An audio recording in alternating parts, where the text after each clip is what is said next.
Now we are going to study another chapter, The Power of Women. अच्छा, ये लिखा किसने है? रिचर्ड गॉर्डन ने। विमेन की ताकत, लेडीज़ की ताकत। अब देखो क्या बता रहा है इसमें यहाँ। At the beginning of October, 30 new students collected at St. Swithin's Hospital Medical School, London, for a lecture of welcome and introduction by the Dean. अक्टूबर की स्टार्टिंग थी। 30 न्यू स्टूडेंट्स इकट्ठे हुए। कहाँ? सेंट स्वीथिन्स हॉस्पिटल मेडिकल स्कूल में। Hospital में medical school भी होता है ना कई हॉस्पिटल्स में, बहुत बड़े बड़े हॉस्पिटल्स में, लंदन में। For a lecture of welcome and introduction bye the dean. जब सेशन स्टार्ट होता है तो जनरली जो कॉलेज का डीन होता है वो न्यू स्टूडेंट्स को वेलकम करता है और ख़ुद का परिचय देता है, खुद से इंट्रोड्यूस कराता है। Carrying a new and shiny loose leaf folder under my arm. Folder होता है जिसमें हम अपने डॉक्यूमेंट्स रखते हैं। लूज लीफ फोल्डर मतलब बहुत टाइट नहीं था, आजकल वो आते हैं ना स्प्रिंग वाले, क्लिप्स वाले, ऐसा नहीं था। शाइनी लूज लीफ फोल्डर था, ढीला ढाला सा फोल्डर था। अपने आर्म के नीचे रख के I walked up the stone steps for the first time. जो स्टेयर केस थी that was made up of stone.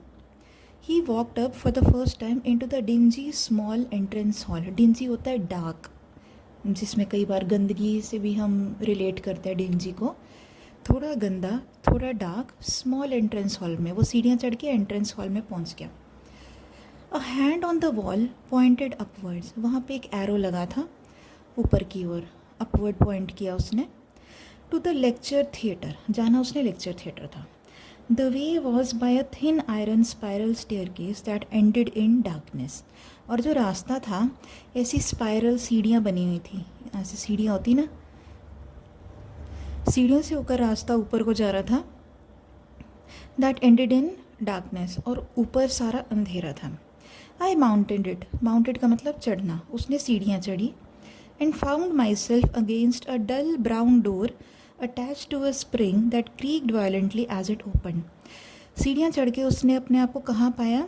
एक दरवाजे के सामने। दरवाज़ा डल ब्राउन कलर का, ऑलमोस्ट ऐसी लकड़ी के शेड का। अटैच टू अ स्प्रिंग वो तो दरवाजे के हिंजेस नहीं होते, कभी दरवाजे को देखना कि वो दीवार के साथ कैसे अटैच्ड है। स्प्रिंग के साथ अटैच्ड होता है, एक चुगाट होती है, उसके बाद स्प्रिंग होते हैं, फिर दरवाज़ा अटैच्ड होता है। जो स्प्रिंग था उसकी आवाज़ आ रही थी, यानी कि एक इंडिकेशन मिलती है कि मेंटेनेंस पुअर थी, ऑयलिंग नहीं की हुई थी। Creaked violently as it opened. The door led to the back of a steep tier of narrow wooden benches rising from the lecturer's desk like a football stand. वो जब उसने दरवाज़ा, वो डल ब्राउन दरवाज़ा उसने ओपन किया तो कहाँ पर खुला? To a steep tier of narrow wooden benches. सारे बेंचेस और बेंचेस ही लगे, जैसे फुटबॉल स्टैंड के बेंचेस नहीं होते, एक के नीचे एक के नीचे एक, और नीचे सारा फुटबॉल फील्ड होता है, इस तरह से था। वजह सिर्फ डिफरेंस ये था कि इस पर फुटबॉल फील्ड की जगह लेक्चरर का डेस्क था। Behind the desk were 3 large black boards screwed to the walls.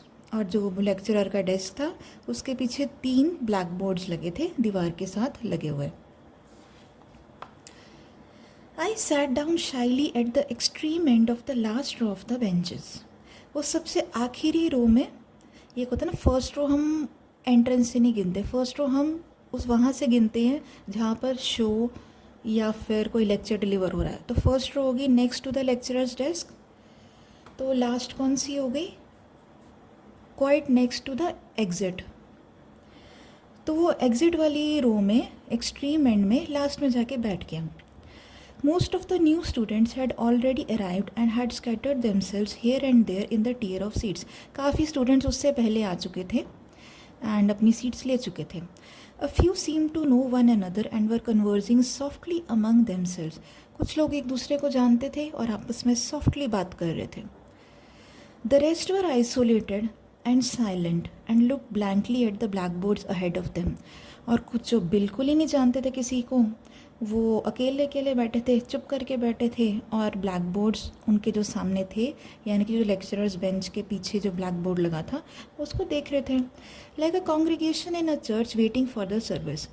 और उसको उसने कंपेयर किया है, वो जो बच्चों का साइलेंटली ब्लैक बोर्ड की तरफ देखना, उसने कंपैरिजन किया है किसके साथ? कॉन्ग्रीगेशन इन अ चर्च। कॉन्ग्रीगेशन होता है रिलीजियस ग्रुप, जो धार्मिक प्रवृत्ति के लोग होते हैं, जो चर्च में इकट्ठे होते हैं वेटिंग फॉर द सर्विस। जो पास्टर जी हैं सर्विस देते हैं ना, बताते हैं अपने रिलीजन के बारे में, जब पास्टर जी नहीं आते तो लोग कैसे वेट करते हैं, उस तरह का माहौल था। Most of the students were my own age, but in the row immediately below me, a middle-aged man was scribbling some private notes with a pencil in an exercise book. जो काफ़ी सारे स्टूडेंट्स थे वो उसकी as के थे। Generally ऐसे ही होता है, कॉलेज में कोई न्यू क्लास होती है ना, 70 to 80% जो स्टूडेंट्स होते हैं वो सेम एज ग्रुप के होते हैं, लेकिन डिफरेंट एज ग्रुप्स के भी होते हैं। But in the row immediately below me, उसकी रो के बिल्कुल नीचे वाली रो में एक मिडिल एज्ड मैन था। मिडिल एज्ड हम जनरली 35 से स्टार्ट कर देते हैं, 35 to 50 के बीच में। Was scribbling some private notes, वो अपने प्राइवेट से कोई नोट्स बना रहा था with a pencil in an exercise book में पेंसिल से नोट्स बना रहा था। Every now and then he jumped, looked around him anxiously and fidgeted like a schoolgirl. देखो, जब हम किसी लेक्चर हॉल में बैठते हैं तो लेक्चर हॉल में बैठने के भी कोई मैनर्स होते हैं, चुप करके शांति से टिक कर बैठना होता है। लेकिन वो जो मिडिल एज्ड मैन था वो ऐसा बिल्कुल नहीं था। एक तो वो अपने प्राइवेट नोट्स बना रहा था और बीच बीच में खड़ा हो रहा था, आसपास देख रहा था एंड बिल्कुल ही इनस्टेबल था, शांति उसमें बिल्कुल नहीं थी। फिजिटेड का मतलब होता है बेचैनी, जैसे हम ये फिजिटिंग द पेंसिल हिलाई जाना, कहीं फिजिटिंग द लेग्स हिलाते हैं बार बार, कहीं हाथ में जो चीज़ पकड़ी होती है उसको हिलाने लग जाते हैं। The only other occupant of my row was a pale youth. वो जो लास्ट रो में बैठा था ना, उसमें एक और प्यूपिल, एक और स्टूडेंट बैठा था, was a pale youth. Skin उसकी काइंड ऑफ येलोइश टच पे थी।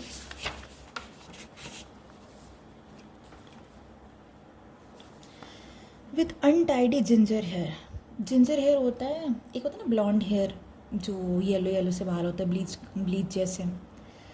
जिंजर हेयर होते हैं डार्क ऑरेंज कलर के हेयर होते हैं, तो उसकी शक्ल थोड़ी सी येलोइश टच पे थी, कमज़ोर सी लुक थी। एंड उसके जो हेयर थे वो डार्क ऑरेंज थे। Who appear to be about 15 and was reading the origin of species with alarming concentration. 15 साल के करीब का वो लड़का रहा होगा और वो बुक कौन सी पढ़ रहा था? The origin of species. The clock on the wall above the lecturers had reached 20 past 10। जो लेक्चरर्स का डेस्क था सबसे नीचे, उसके पीछे एक क्लॉक लगी थी, उस पर कितना टाइम हुआ था? 20 past 10। पास 10 मतलब 10 बजने के बाद 20 मिनट ऊपर हो चुके थे, 10:20 हो चुके थे। एंड कॉमन सेंस है कि 10:20 PM तो नहीं रहे होंगे डीन के लेक्चर का टाइम, तो 10:20 AM थे। The dean was later found that this was a common occurrence as he emphasized his complete superiority over the students in his appointments by being scrupulously unpunctual. अच्छा, कभी ना आपने कहावत सुनी होगी कि राजे महाराजे लेट ही आते हैं, मंत्री लेट आते हैं। यही हाल वहाँ के डीन का था। डीन के बारे में ये पता लगा that this was a common occurrence, कि ये हमेशा ऐसे ही करता है। As he emphasized his complete superiority, वो अपने आप को सुपीरियर साबित करता है। किस तरह? ओवर द स्टूडेंट्स, मतलब स्टूडेंट्स के ऊपर अपनी सुपीरियॉरिटी एस्टैब्लिश करता है। किस तरह? बाय बीइंग स्क्रूपलसली अनपंक्चुअल, हमेशा अनपंक्चुअल रह के, मतलब कभी भी पंक्चुअलिटी उसने नहीं दिखाई। स्क्रूपलसली अनपंक्चुअल का मतलब कि इंटेंशनली करता था, जान के इस बात का ख्याल रखता था कि मैं लेट ही जाऊँगा। I was still staring expectantly at the blackboards when the door behind me groaned and another student entered. वो सामने ब्लैक बोर्ड की तरफ देख रहा था एक्सपेक्टेंटली, डीन को वेट कर रहा था कि डीन का अराइवल कब होता है। When the door behind me groaned, मतलब उसके पीछे का दरवाज़ा खुला और एक और स्टूडेंट अंदर आया। I say, do you mind if I squeeze in? वो स्टूडेंट जो अंदर आया वो कहता है कि तुम्हें प्रॉब्लम तो नहीं अगर मैं यहाँ बैठ जाऊँ? The newcomer asked, I hate being far from the exit. वो कहता है कि मुझे एग्ज़िट से ज़्यादा दूर बैठने में प्रॉब्लम होती है, मुझे अच्छा नहीं लगता कि मैं एग्ज़िट से बहुत दूर बैठूं। तो वो कहता है मैं लास्ट रो में कंफर्टेबल हूँ, क्या मैं यहाँ बैठ जाऊँ? तो इतना सुनने के बाद ये जो ऑथर है वो शिफ्ट हो गया मतलब उसको जगह दे दी, उसने न्यू स्टूडेंट को जगह दे दी थोड़ा सा शिफ्ट होके. I shifted along the hard bench hastily. The new man seemed so much at ease in his surroundings it appeared he was senior to the rest of the waiting class. वो जो नया आदमी था, देखो पहले तो इसी से ही हमें आइडिया लग जाना चाहिए जब उसने कहा ना I hate being far from the exit. कोई न्यू एनवायरनमेंट में आया है और वो अपनी सीट चूज़ कर रहा है, और उस सीट को चूज़ करने के पीछे उसका रीज़न भी है कि मुझे XYZ जगह पर बैठना अच्छा लगता है, XYZ जगह पर बैठना नहीं अच्छा लगता. इसका मतलब वो सराउंडिंग्स से फेमिलियर है, पहले भी वो कई बार वहाँ आ चुका है. और उसके काम डिमीनर, उसके कंपोजर से, उसके कंफर्ट लेवल का पता लग रहा था कि वो थोड़ा बहुत इस सराउंडिंग से जानता है, इन सराउंडिंग्स को पहले से. It appeared he was senior to the rest of the waiting class. लग रहा था, उसके बिहेवियर से पता लग रहा था कि वो बंदा सीनियर है. He was certainly more distinctive in his appearance. Appearance में भी वो थोड़ा सा अलग ही लग रहा था. ही वॉज टॉल, लंबा था, good looking young man with thick black hair and a small moustache. काले घने बाल थे और छोटी सी मुस्टैश थी उसकी, मूंछ थी उसकी. He was wearing a long brown hacking jacket, narrow corduroy trousers, a green shirt and a yellow silk square instead of a tie. अब उसकी अपीयरेंस पे बात हो रही है. उसने ब्राउन जैकेट डाली थी. हैकिंग जैकेट होती है और साइड में कट्स से थोड़े लगे होते हैं और थोड़ी सी लॉन्ग होती है. जैसे ये लंबी जैकेट है और यहाँ पे वेस्ट की साइड में कट्स हैं थोड़े से, और लेंथ में भी नीज़ तक आ रही है. यहाँ नीज़ हो गए तो यहाँ तक आ रही है.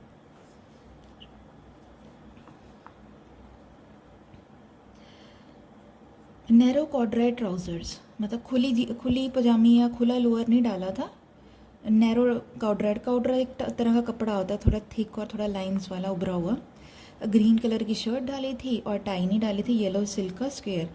ब्रिटिश फैशन का भी सर्च मारना गूगल पे तो उन सब की जो शर्ट के कॉलर है ना, वहाँ पे हमेशा एक सिल्क स्क्वेयर लगा होता है, kind of similar to a bow but not a बो. He sat down on the floor beside him. He sat down on the floor beside him a polished black walking stick. उसने अपने साथ क्या रखा, मतलब फर्श पे क्या रखा, पॉलिश ब्लैक वॉकिंग स्टिक, यानी कि वॉकिंग स्टिक के साथ चलता था. प्योर ब्रिटिश अपीयरेंस दिखाई गई है उसकी. And taking a monocle from his breast pocket surveyed his companions through it with blatant disgust. और उसने अपनी ब्रेस्ट पॉकेट, जो कोट के लेफ़्ट साइड में ऊपर पॉकेट लगी होती है ना, उससे एक मोनोकल निकाला. मोनोकल होता है एक लेंस जो which is meant for a single eye, एक आई के लिए होता है. एक तो बाइनोकुलर्स होती है ना दोनों आँखों के लिए, एक होता है मोनोकल एक आँख के लिए. वो निकाला और अपने कंपेनियंस को देखने लगा. और उसका जो एक्सप्रेशन था ना, दैट वाज ब्लैटेंट डिस्गस्ट. कुछ अच्छा नहीं वो सोच रहा था अपने कंपेनियंस के बारे में. He then opened a copy of The Times. The Times is the newspaper, a well-renowned newspaper. उसने अपना न्यूज़पेपर निकाला और वो पढ़ने बैठ गया अपने न्यूज़पेपर को. The abashed silence in the room was maintained for another 10 minutes. देखो, unabashed होता है shameless, और abashed हुआ कि इतनी शांति थी कि बंदा कॉन्शियस हो जाए कि इतनी शांति है क्यों है, मतलब खुद को शर्म आने लगी, इतनी शांति. और ये साइलेंस कब टूटती थी, जब उसके साथ बैठा नेबर अपनी द टाइम्स के पेजेस टर्न ओवर करता था. At 10:30, half an hour later, जब 10:30 हो गए, a small door behind the desk opened. जो डेस्क था ना, लेक्चरर्स डेस्क, उसके पीछे एक स्मॉल डोर था, वो खुला. The dean bounced in. Dean आया. He was all smiles and geniality. उसकी पर्सनैलिटी वेलकमिंग, खुश आदमी. The dean was not only late but in a tearing hurry. एक तो वो लेट आया था और उसकी बॉडी लैंग्वेज से ऐसे लग रहा था कि जैसे उसको बहुत की जल्दी है. He briefly welcomed us to Saint Swithin's. उसने हमारा वेलकम किया सेंट स्वीडेंस में. Made a few remarks about its history and traditions. Saint Swithin's college की हिस्ट्री बताई, ट्रेडिशंस बताई. Rapidly ran through the ethics of the medical profession. और हमें ये बताया कि एथिकल बिहेवियर क्या होता है, क्या रूल्स एंड रेगुलेशन होते हैं मेडिकल बिहेवियर, मेडिकल प्रोफेशन के. And explain that in future we would be bound by professional secrecy. उसने कहा कि जब हम लोग डॉक्टर बन जाएंगे तो हम बाउंड हो जाएंगे किसके, प्रोफेशनल सीक्रेसी के। हम पेशेंट्स की डिटेल्स बाहर नहीं लीक आउट कर सकते, पेशेंट्स का नाम क्लिनिक से बाहर नहीं जा सकता। And forbidden to make love to our patient's wife. और हमारा मॉरल कोड ऑफ कंडक्ट भी बहुत अच्छा होना चाहिए। इमोरल बिहेवियर बिल्कुल टॉलरेबल नहीं है मेडिकल प्रोफेशन में। ये नहीं कि कोई पेशेंट आया उनकी वाइफ के साथ आपका इलीगल अफेयर हो, ऐसा कुछ नहीं। और walk in the grass in the hospital court yard. Even की इतनी स्ट्रिक्टनेस उसने कहा कि आप अपने हॉस्पिटल के कोर्ट यार्ड की ग्रास पे भी नहीं टहल सकते। कहीं वॉक भी करनी है तो बाहर जाके करेंगे। ऐसा पार्क टाइप बिहेवियर हॉस्पिटल में मेंटेन नहीं करना। ये नहीं कि डॉक्टर थक गया तो नीचे कोर्ट यार्ड में वॉक करने के लिए आ गया, ऐसा कुछ नहीं है। He flung in a few final remarks of encouragement at his listeners and shot off. उसने encourage किया और वहाँ से चला गया। His address had lasted 17 minutes. कितनी देर का उसका एड्रेस था? सिर्फ 17 मिनट का। And the only acknowledgement that the student next to me had made of his presence was folding his paper twice over and reading it under cover of the man in front. और जो author के साथ लड़का बैठा था ना, उसने dean की एक्नॉलेजमेंट में सिर्फ इतना ही बिहेवियर, डीन की रिस्पेक्ट या डीन की प्रेजेंस को सिर्फ इस तरह एक्नॉलेज किया कि वो जो न्यूज़पेपर था, जैसे फुल न्यूज़पेपर होता है ना, उसने उसको एक और फिर एक बार, मतलब 2 बार फोल्ड किया और छोटा सा करके अपने आगे बैठे आदमी के पीछे रख कर पढ़ रहा था। And reading it under cover, मतलब अंडर कवर मतलब एक तरह से छुपा के, of the man in the front. किस चीज़ से वो, किस चीज़ का यूज़ कर रहा था वो डीन से छुपने के लिए, अपने न्यूज़पेपर्स को छुपाने के लिए मैन इन द फ्रंट, अपने आगे बैठे आदमी का यूज़ कर रहा था। Oh he is finished has he. फिर उसने अचानक से कहा साथ बैठे लड़के ने कि अच्छा हो गया इसका। Set the man with the paper as the scuffling of the students getting to their feet disturbed him. वो अपनी न्यूज़पेपर पढ़ रहा था, तो जैसे ही डीन का एड्रेस ख़त्म हुआ तो जब बच्चे उठने लगे अपने डेस्क से तो उनके पैरों की आवाज़ आई। उस पैरों की आवाज़ ने उसको उसकी न्यूज़पेपर रीडिंग से हटा दिया। He peered at the clock through his monocle. उसने सामने जो डीन के डेस्क के पीछे घड़ी थी ना, वो देखी किस चीज़ से, अपने मोनोकल से। ही रिमार्क्ड, अच्छा, फिर उसने कहा अच्छा, he is cut 3 minutes off his best time so far. उसने जब घड़ी देखी ना डीन के डेस्क के ऊपर जो घड़ी लगी थी, घड़ी देख के उसने क्या कहा, उसने अपने बेस्ट टाइम से ये वाला एड्रेस 3 मिनट कम का दिया। यानी कि 17 मिनट का दिया था, बेस्ट टाइम उसका 3 मिनट और ऐड कर लो, बेस्ट टाइम रहा उसका 20 minute. Did he leave out that bit about the hospital traditions. तो उसने कहा कि उसने हॉस्पिटल ट्रेडिशंस के बारे में नहीं बताया। No, I told him he seem to have quite a lot to say about them. तो ऑथर ने बोला नहीं, ऐसा कुछ नहीं है। He seem to have quite a lot to say about them. जबकि हॉस्पिटल ट्रेडिशंस के बारे में तो उसने बहुत एक्सप्लेन किया है। I was very afraid of the superior and critical young man but I could not help asking question. जो ऑथर था ना, वो एक तरह से डर रहा था, नर्वस हो रहा था, क्योंकि उसको लग रहा था जो साथ में लड़का बैठा वो उससे सुपीरियर है। एंड क्योंकि वो हर डीन की मूवमेंट को क्रिटिसाइज़ कर रहा था, वो नर्वस हो रहा था ऑथर। लेकिन फिर भी उसने क्वेश्चन पूछा, you have heard this lecture before? I said hesitantly, I mean, you haven't just arrived in the hospital like the rest of us. तो ऑथर ने सवाल किया अपने फेलो स्टूडेंट से कि तुमने लेक्चर सुन रखा है ना पहले? आई मीन, तुम ऐसा तो नहीं है कि तुम हमारी तरह ही हॉस्पिटल में अभी अभी आए हो। This makes the 4th time I have heard old Lofty से हिज लिटिल पीस। वो कह रहा है मैंने ये लेक्चर 4th टाइम सुना है। लॉफ्टी होता है कि एरोगेंट, लंबा चौड़ा आदमी, इस तरह का। मतलब उसने उसको ज़्यादा डीन को इज्जत नहीं दी, उसको लॉफ्टी कह के संबोधित किया। Say his little piece, he replied smiling faintly, wouldn't have come today. वो कहता मैं तो ना ही आता आज। Except that I got the dates mixed. वो कहता मेरी लेक्चर की डेट्स क्लैश हो। I was expecting an anatomy lecture. वो कहता मैं तो एनाटमी लेक्चर एक्सपेक्ट कर रहा था, बट क्योंकि मेरा आज का एनाटमी लेक्चर नहीं हुआ इसलिए मैं यहाँ आ। The rest of the class was filing past us through the door and clattering down the iron stairs. जो बाकी की क्लास थी वो उठ के दरवाजे से नीचे जा रही थी आयरन की सीढ़ियों से। We rose and join the end of the line. हम उठे और लाइन के लास्ट में लग गए। You must be a very senior student, I said respectfully. Author ने फेलो स्टूडेंट को बोला, तुम तो बहुत सीनियर होगे। फेलो स्टूडेंट कहता, not a bit of it old boy. कहता, ऐसी कोई बात नहीं, मैं बिल्कुल सीनियर नहीं हूँ। I am not a minute senior to you. कहता, मैं 1 मिनट का भी सीनियर नहीं हूँ तुमसे। And the end of the year will probably find me back here again. इसको थोड़ा सा माइंड में रखना। And the end of the year, वो कहता है साल के एंड में तुम मुझे फिर यहीं पाओगे।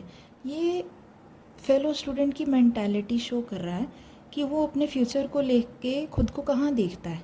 वो नेक्स्ट साल भी खुद को यहीं पे ही देखता है। मतलब right in the beginning attending the new comers lecture addressed by the dean.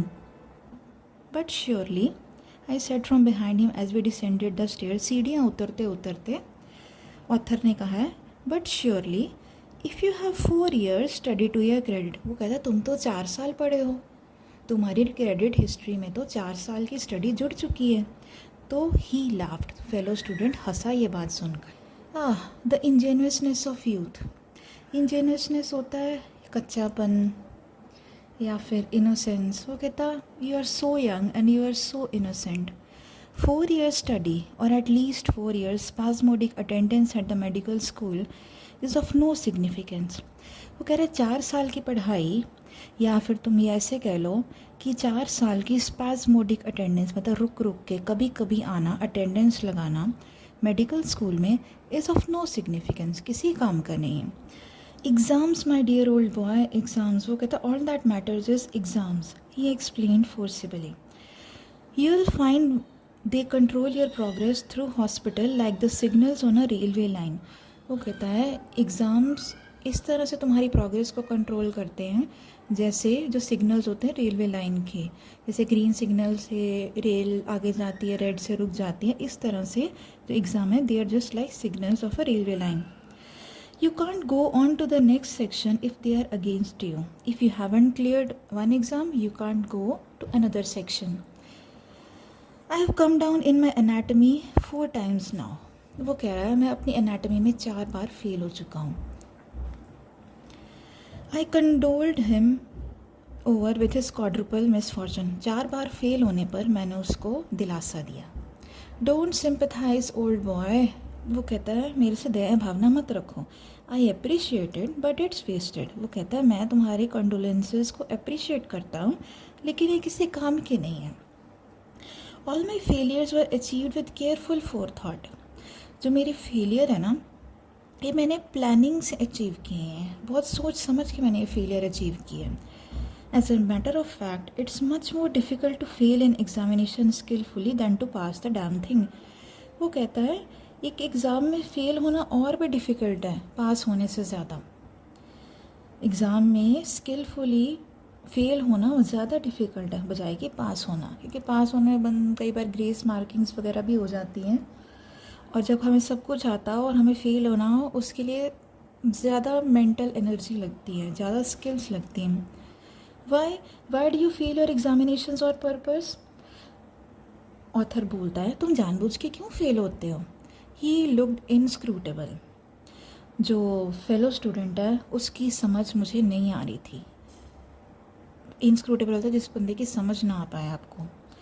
That is a little secret of my own. Fellow student कहता है वो मेरा एक छोटा सा अपना ही सीक्रेट है। Maybe I let you into it one day old boy. वो कहता है किसी दिन शायद मैं तुम्हें बता दूँ। I learn about Grimsdyke's little secret earlier than he expected. अब उसका नाम यहाँ पे रिवील हुआ है, ग्रिम्सडाइक। तो ऑथर कहता है I learn about Grimsdyke little secret earlier than he expected. मुझे उसका लिटल सीक्रेट उसकी एक्सपेक्टेशन से जल्दी पता चल गया। It was common knowledge in the medical school and seep down in to the first year students with in a few week of their arrival. उसके failure की बात, ग्रिम्सडाइक के फेलियर की बात सारे मेडिकल स्कूल को पता थी, और जो फर्स्ट ईयर के न्यू स्टूडेंट्स हैं उनको भी 1-2 हफ्तों के बीच में पता चल गई। Grimsdyke's reluctance to pass examinations was wholly the fault of his grandmother. यहाँ पे न्यू कंसेप्ट स्टार्ट होता है, एक्चुअल कंसेप्ट स्टार्ट होता है पावर ऑफ वुमेन का। जो ग्रिम्सडाइक की रिलक्टेंस थी, यानी कि अनविलिंगनेस थी टू पास एग्जामिनेशंस, जो उसका दिल नहीं करता था एग्ज़ाम को पास करने का, was wholly the fault of his grand mother. वो सारी गलती उसकी ग्रैंड मदर की थी। A well to do lady who had passed the long drawn out twilight of her life in Bournemouth. एक अच्छे घर से आई लेडी, एक एफ्लुएंट फैमिली से आई लेडी, जिसने अपनी ज़िंदगी का 80-90% बर्नमाउथ जगह है वहाँ पे बिताया। As she had nothing else to occupy her, उसके पास अपने आप को बिजी रखने के लिए कोई खास काम नहीं था। She developed a wide selection of complaints which were soothed away all in good time by the expensive attention of her charming physicians.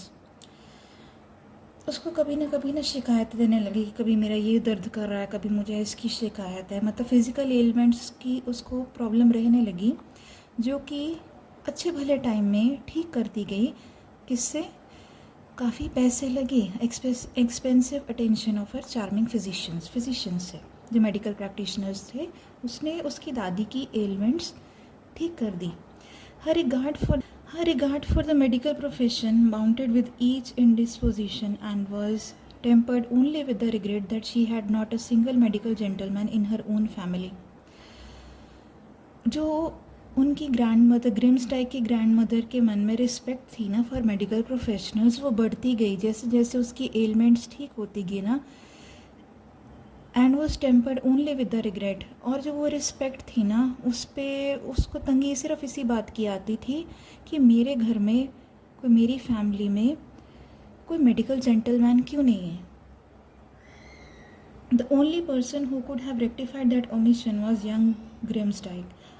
जो इस कमी को पूरा कर सकता था वो कौन था? ग्रिम्सडाइक। And she conceived the idea while he was still at school of enticing him into the profession by offering to pay his expenses for the course. उसके दिमाग में एक आइडिया आ गया था जब ग्रिम्सडाइक स्कूल में ही था कि मैं उसको इस मेडिकल प्रोफेशन में लेके आऊँगी। किस तरह से लेके आऊँगी? Bye paying his expenses for the course. उसकी ग्रैंड मदर के दिमाग में ये आइडिया आ गया था कि वो उसके कोर्स के पैसे दे के उसको इस प्रोफेशन में लेकर ही आएगी। Unfortunately the grand mother shortly afterwards developed a malady beyond the abilities of her doctors and was carried away. दुर्भाग्यवश जो ग्रैंड मदर थी उनको एक ऐसी इलनेस डेवलप हुई जिसके कारण जो डॉक्टर्स ठीक नहीं कर पाए और वो चल बसी। But her will contained a clause bequeathing £1,000 a year to the young man during the time that he was a medical student. लेकिन वो एक वसीयत छोड़ कर गई जिसमें एक क्लॉज था, bequeathing मतलब वो क्लॉज क्या कहता था? £1,000 हर साल के to the young man during the time, और किस टाइम तक? That he was a medical student, जब तक वो मेडिकल स्टूडेंट रहेगा। ग्रैंड मदर की तरफ से after her death £1,000 per year उसको दिए जाएंगे। Grimsdyke did not immediately realise the full significance of this. उसको एकदम से पता नहीं लगा कि जो £1,000 एन ईयर उसको मिल रहे हैं उसको क्या बेनिफिट होगा। And had begun his first year study at St. Swithin's before it dawned on him that he had an excellent opportunity to spend the rest of his life in London on a comfortable allowance without the tedium of doing any work. उसने अपने पहले साल की first year की study शुरू कर दी थी eight Saint स्वीथिंस, और उसके बाद उसको रियलाइज़ हुआ दैट उसके पास एक बहुत अच्छी अपॉर्चुनिटी है कि वो सारी लाइफ लंदन में एक कंफर्टेबल अलाउंस के साथ बहुत कंफर्टेबली गुजार सकता है, without the tedium of doing any hard work, without bothering कि मुझे काम करना पड़ेगा। बिना काम किए वो £1,000 पर ईयर के अलाउंस के साथ एक बेहतरीन ज़िंदगी लंदन में गुजार सकता है। He therefore took great pains always to fail his examination. सिर्फ मेडिकल स्कूल में बने रहने के लिए वो हमेशा फेल हो जाता था कि वो मेडिकल स्कूल में बना रहेगा और उसको एवरी ईयर पैसे मिलते रहेंगे। He came to the hospital once or twice a week, वो 1-2 बार हॉस्पिटल में आता एक हफ्ते में। पेड हिज फीस प्रॉम्प्टली, अपनी फ़ीस रेगुलरली देता, उसी टाइम देता। एंड बिहेव्ड हिमसेल्फ, और अपना बिहेवियर सही रखता, which was sufficient for Saint Swithin's, और सेंट स्वीडेंस की मैनेजमेंट को सिर्फ यही चीज़ें चाहिए थी कि वो फ़ीस दे एक स्टूडेंट और अपना बिहेवियर सही रखे। He had a flat in Knightsbridge, उसका नाइट्स ब्रिज में एक फ्लैट है। एंड ओल्ड 2-सीटर car known as the ulcer because it was always breaking down, और उसके पास एक 2-सीटर गाड़ी है जिसको अल्सर बोलते हैं।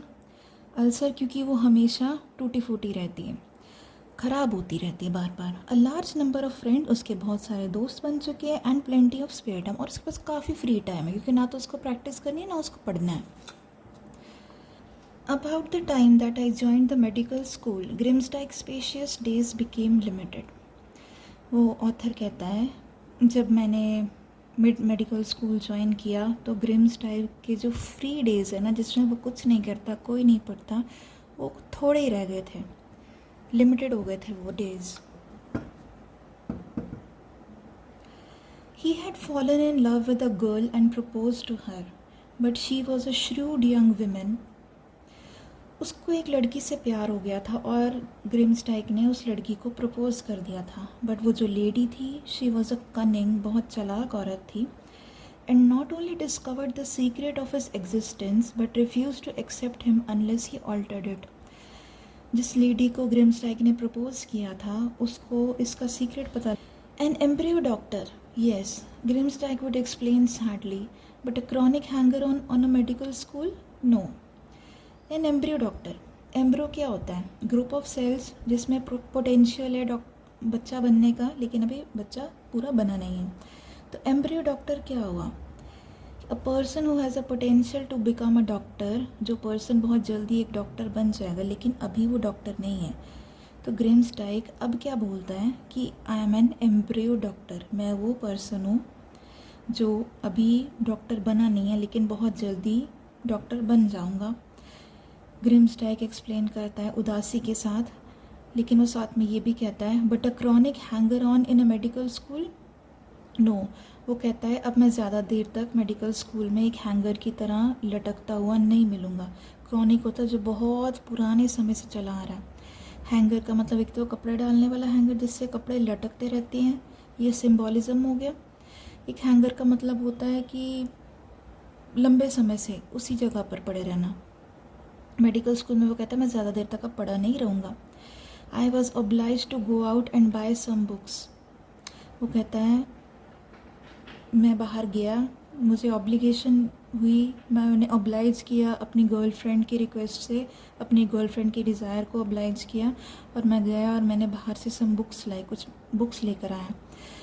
The power of women my dear old boy.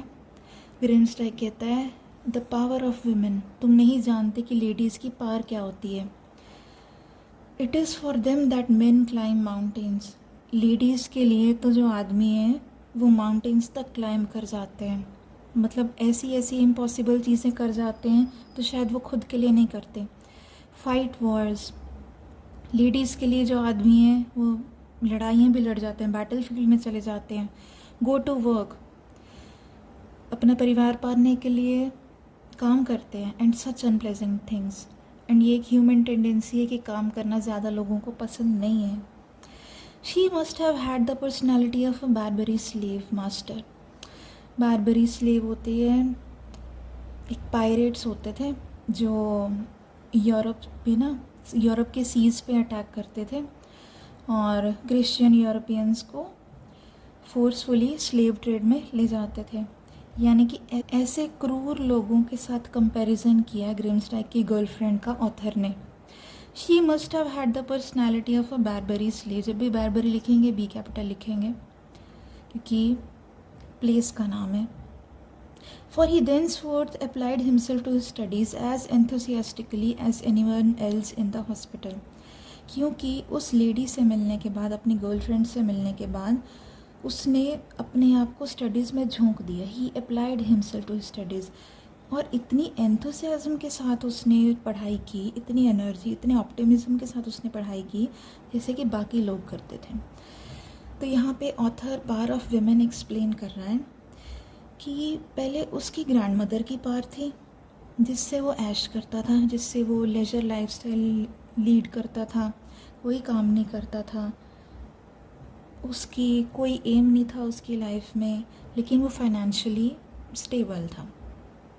उसके बाद एक अनदर वुमन आती है ग्रिमस्टाइक की लाइफ में, जिसके कारण उसको एक मोटिव मिलता है, एक एम्बिशन मिलता है कि उसको अपनी डिग्री कंप्लीट करनी है, उसको आगे अपनी फैमिली स्टार्ट करनी है उस लेडी के साथ। वो लेडी उसको इस स्पायरल से निकालती है जिस स्पायरल में वो लास्ट 4 ईयर्स से लगा हुआ है। अपनी एनाटमी लेक्चर में वो जानबूझ के एनाटमी एग्ज़ाम में जानबूझकर फेल हो जाता था, just because he want to live off from the funds given to him by his grandmother, that is a woman. But another woman breaks the spiral and forces him or pushes him to lead a normal life like everybody else.